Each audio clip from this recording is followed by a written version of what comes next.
Hey, welcome to Integrative Preparedness. I'm Steve Smith. Today I have a question for all of you.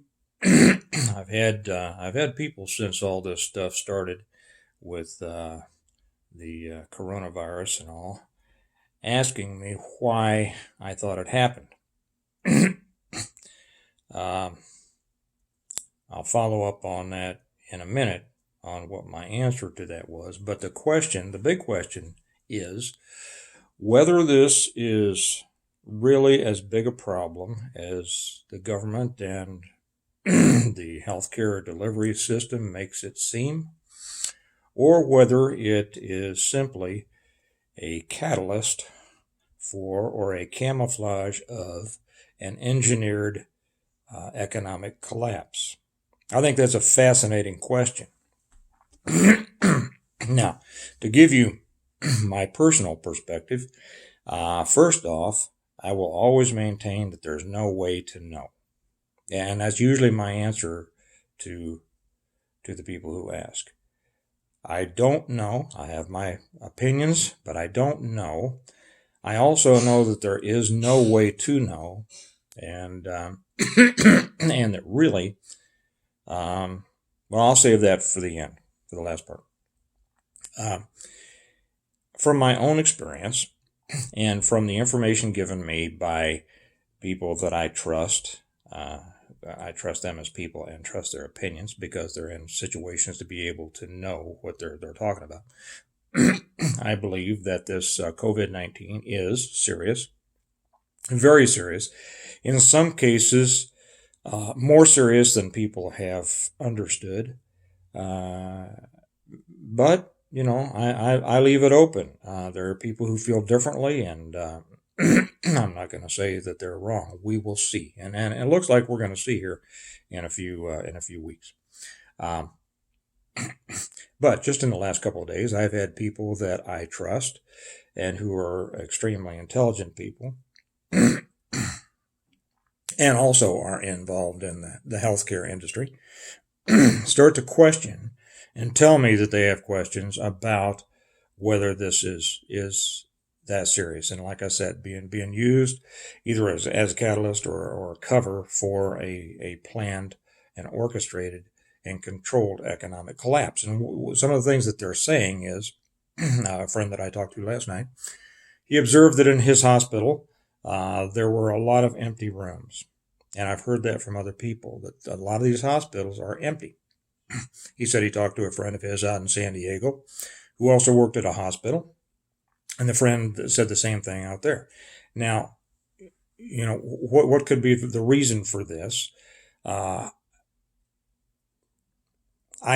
don't know, but I do know this. Now what the reason is, that's the surface reason, and it could be true, is that they are readying these rooms for future COVID patients. We heard last month that by May 8th or something, that there was a projection that every hospital bed in the United States would be occupied by a COVID patient. It seemed, beyond belief at the time.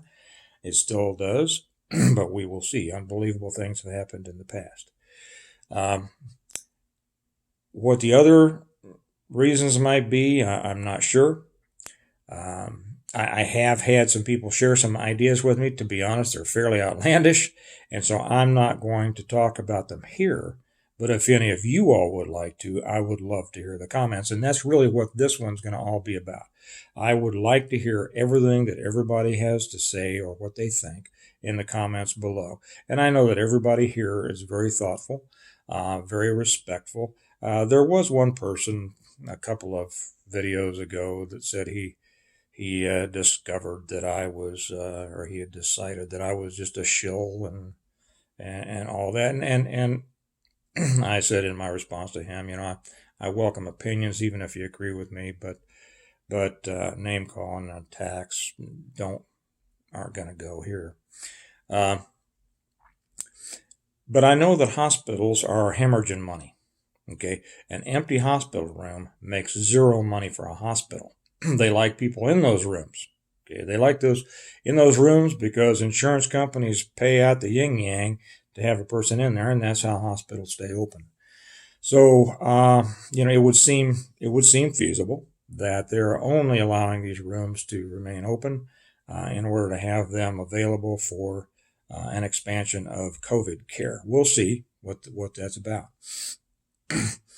So, like I said, there have been people that I respect and whose opinion I respect that have expressed the opinion that they think that this could be either a hoax or a false flag. There's differences between those two, and I'll have to say that I'm not against that. I am not. I do not put down so-called conspiracy theories. I know that the term conspiracy theorist is one that's been made to sound derisive by the government and by the media, just like Prepper has. But I studied this stuff a long time ago, many, many years ago. I got very deep into it, and I have a pretty good understanding. And I have my beliefs as to which ones were false flags, a lot, and which ones were just hoaxes, some. And I could be wrong, but I could be right. Okay. And the thing about those is that well, I won't go into how difficult it is to determine. What it comes down to is this, and this is what I answer when people ask me my opinion of why I think these things happened. And it doesn't matter. It doesn't matter, and you'll never know, and I'll never know, and you'll never know if you know. Okay? You'll get right up to the end, and you'll be just sure as can be that you finally hit on the answer, and you may or may not be right. I've never seen anything in my life that was covered in the news with which I was personally involved that I saw it reported in any way that was remotely recognizable to me. Okay, so the truth, as they say, is the first casualty of war and everything else, and you'll never be sure. But here is what is important: what you do about it. Okay, whatever the reason for this, we can't see the insides of the COVID situation. There could be all sorts of things manipulating that information. But we are seeing the economy. We know that things have been shut down. Now, whether it gets to the point of a 32% unemployment rate like the St. Louis Fed has projected, whether it gets less than that, still millions of people are just going to be devastated over this. And so we see an economic collapse in progress. We are in it right now. Whether that becomes a deep recession or whether it becomes a full-blown depression, it remains to be seen. As I've said, I foresee a complete depression, but I can't see into the future. We'll see what happens. I'm planning on that. Let me put it this way. I am planning on it becoming a full-blown depression. Okay, and doing those things, of course, most of us are prepared for things like this, but there are some additional things that I'm doing in preparation for that maybe I'll share on a future video.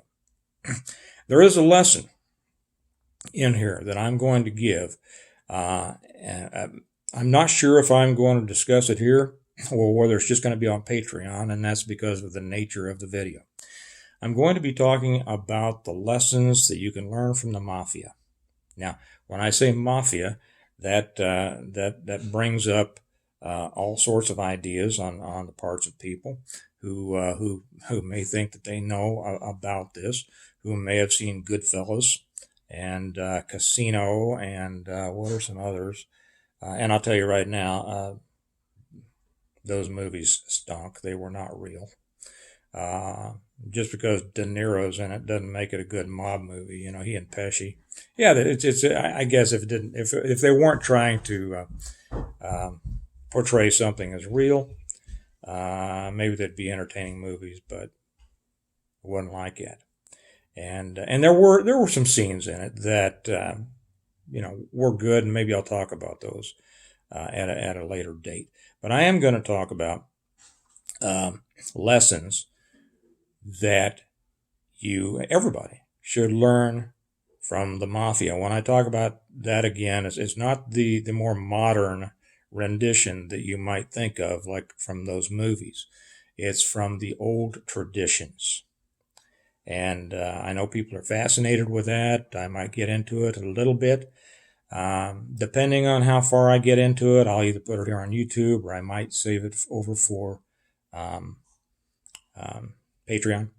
And just to let you know what my background is, I knew that tradition from the time I was a young boy. My father did, my grandfather did, I did. I knew the players both personally and professionally when I was in law enforcement. And I'll tell you right now that there are cases in which I have more respect for them than I did in some, not all, not many, some of the law enforcement who were trying to put people in prison unconstitutionally and thereby illegally. Anybody who's seen Inside the Beast enough knows that what our government does is not always. You wouldn't always be proud of it. You'd be shocked if you knew. Okay, and they did things. One of the reasons that I left, and the government does things that many people are in prison for. So anyway, that is a very when I talk about this, people seem to be interested. So and it is. There are excellent lessons, and there are excellent lessons for what is probably coming. So I'm going to shoot that in the next day or two. And like I say, depending on how deeply I get into it, I don't know if I'll put it here or just on Patreon, but I'll let you know. But the thing is that we're not going to know the reason. We're not going to be sure of why all this is happening. So that's why I would be very interested to hear your all's opinion. What do you think? What thinks? And I'll say something else. I've already started a book about this. That's the writer in me, okay? When my friend was going on and on about this the other day, I said, man, I wished I could listen as fast as you talk about this, because he had it all wrapped up in a ball and it made perfect sense. And I said, I hope I'm smart enough to be able to write a book about this. So I've still got the other books, that are ahead of it in line, but I've started the basic outline of this one. So I'd love to hear your all comments. Hope everybody's doing well and have a great day. Remember that we prepare well today in order to live well tomorrow. And the old boys in the old tradition always did that I'll be talking about. So you all have a good day, and I'll talk to you later. Bye-bye.